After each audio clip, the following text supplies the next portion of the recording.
Sore teman-teman, aku dapat isarohnya. Aku mau minta maaf mewakili dari alam tentang hari Rabu yang aku tulis pesennya yang Merapi. Aku orang ngalahan tur yo ora pengen di kalah nih. Nanging mesti tekan janjine mung nyuwun pangapura nek ana sing ketabrak, keseret, kelintir, klelep mergo ngalang-ngalangi dalan sing bakal tak liwati. Dan itu memang ibaratnya sudah takdir dan kodrat bahwa alam memperbaiki dirinya atau menyeimbangkan dirinya antara zin dan yang, karena alam sendiri sekarang dalam posisi keburukannya lebih mendominasi daripada kebaikannya, yang artinya kerusakan alam itu sangat banyak daripada perbaikan alamnya. Dan bencana itu juga datang dari perbuatan manusia sendiri. Dari manusia itu merusak alam, melakukan kejahatan, baik itu saling membunuh, mulai dari kita melakukan kesalahan kepada binatang saja itu membawa karma buruk. Dan ini juga nggak cuman saat ini aja, itu udah dari zaman bahula sampai ke sekarang. Jadi kalau ada satu bangsa, satu kaum atau orang yang melakukan kerusakan di muka bumi ini, kezoliman sama maka dia akan disterilkan sama alam atau dihilangkan sama alam. Karena apa? Karena itu cara alam menstabilkan antara zin dan yang, antara kebaikan dan keburukan agar tetap stabil. Karena kalau alam sendiri itu lebih banyak kerusakan, maka manusia itu dengan sendirinya kehidupannya akan musnah. Kenapa? Karena kalian sendiri yang berbuat. Dan sudah dijelaskan di kitab-kitab suci bahwa setiap perbuatan itu akan menghasilkan akibat atau hukum karma. Gak kira kalian itu mau jadi kaum Lut, mau jadi kaum Nuh, kalian mau jadi kaumnya Nabi Musa, semua akan berakhir dengan bencana alam. Kalau di Indonesia ya seperti Desa Ketang. Dan bencana alam di dunia ini itu memang sudah cara alam memperbaiki dirinya agar seimbang antara yin dan yang. Dan dari Kamis kemarin Hong Kong sudah banjir. Nggak cuman Hong Kong, Cina, Indonesia juga udah banjir di mana-mana, kebakaran, gempa bumi tiap hari, gunung erupsi itu sudah tiap hari. Tapi apa manusia terus memperbaiki diri, terus menjaga tingkah laku? Enggak, mereka tetap bandel. Makanya itu kenapa alam itu penuh dengan kerusakan. Kerusakan alam itu enggak berarti kita hanya merusak alam, enggak. Kita itu bagaimana bertingkah laku, bagaimana kita itu memperlakukan sesama manusia, tumbuh-tumbuhan, binatang, baik yang di darat mau yang di lautan.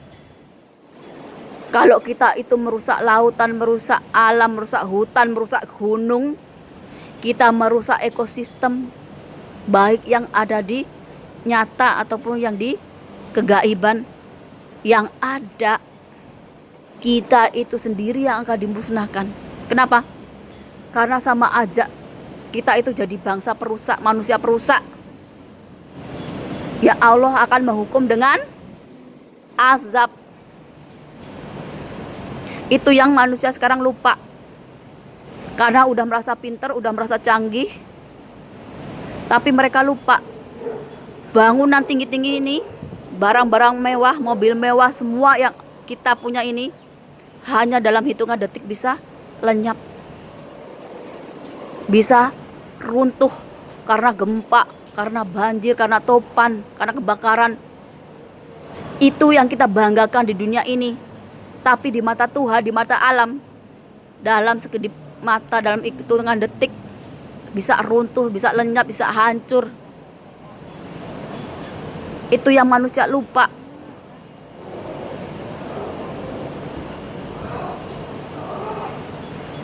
Dan kita harus belajar, apalagi dari Hongkong, dari kebanjiran ini.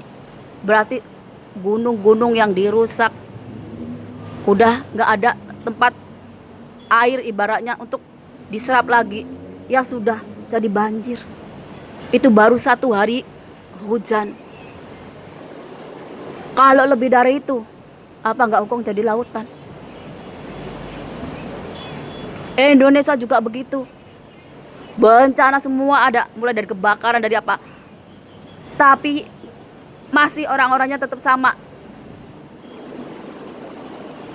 Gak mau berhenti dari berdebat, dari saling mengutuk. Ingat, kata-kata itu seperti doa.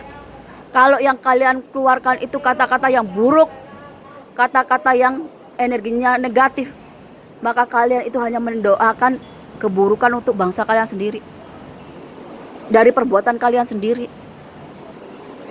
Gak kira tanah Jawa, gak kira daratan. Kalau kalian berpecah belah, saling menyakiti, saling membunuh, tawuran, kalian itu bakalan dilenyapin sendiri sama alam. Itu memang sudah takdirnya. Kenapa?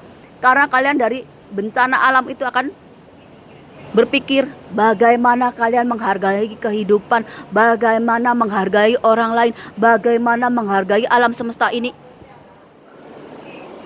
Itu makna daripada bencana alam, agar manusia itu mau sadar diri, mau kembali mengingat sama Tuhan.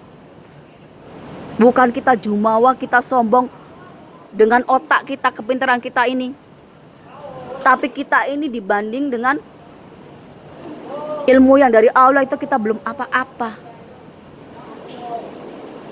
Jadi ingat, jangan jumawa, jangan sombong dengan yang kita punya. Nanti ujung-ujungnya Allah mengambilnya, kita nyalahin orang lain, merasa diri kita terzolimi. Padahal kelakuan kita itu kadang-kadang sombong, jumawa. Gak sombong, jumawa ilmu, tapi semua kita pamerin. Dan untuk tanah Jawa yang lagi trending-trendingnya tentang Ratu Adil, dengan sendirinya nanti kalian akan melihat orangnya. Karena apa? Karena alam ini pasangannya dia, jadi hanya mengikuti rentak. Ibaratnya sama-sama sebagai penyeimbang alam, sebagai yin dan yang. Alam ini akan bergejolak terus sampai orangnya datang di hadapan kalian. Kalau orang Jawa yakinnya Ratu Adil, ya orang yang bisa membawa keadilan, orang yang berjalan di jalan kebenaran, orang yang punya wahyu keprabon, orang yang benar-benar bisa memimpin, yang bisa mengayomi rakyatnya, yang bisa melindungi kaum minoritas, yang adil, yang bijaksana. Baru alam itu akan berhenti dengan sendirinya. Karena apa? Karena yang memegang wahyu keprabon. Wahyu keprabon itu berarti ibaratnya udah ada izin dari Tuhan, direstui alam semesta. Jadi kalau selama apa yang belum dikehendaki Tuhan di